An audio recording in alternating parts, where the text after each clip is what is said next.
அக்கிரமம் செஞ்சிருக்கிறோம். அக்கிரமம் செஞ்சதுனால நம்ம ஆக்கினைக்கு உட்படுத்தப்பட்டிருக்கிறோம். ஆனா கர்த்தர் என்ன செய்தாரு? உங்களுக்காக எனக்காக அக்கிரமங்களை எல்லாம் அவர் தம்மேல ஏற்றுக்கொண்டு ஆக்கினையை நம்மை விட்டு அகற்றி போட்டார்.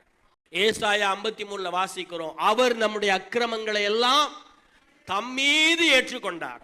அக்கிரமங்களை எல்லாம் அவர் தம்மீது சுமந்து கொண்டார். உங்களுக்காக எனக்காக கல்வாரி சிலுவையில் ஜீவனை கொடுத்தார்.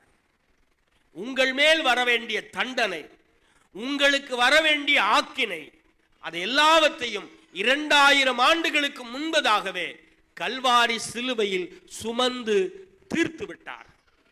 எத்தனை பேர் விசுவாசிக்கிறீங்க? அல்லேலூயா. உன் ஆக்கினைகளை எல்லாம் அகற்றி, நான் அக்கிரமம் செஞ்சேன், நியாயமா எனக்கு தான் ஆக்கினை வரணும், எனக்கு தான் தண்டனை வரணும், எனக்கு வர வேண்டிய தண்டனைய எனக்கு பதிலாக என் ஆண்டவராகிய இயேசு கிறிஸ்து கல்வாரி சிலுவையில் எனக்கு பதிலாக அக்கிரமங்களை எல்லாம் சுமந்து மரித்தார்.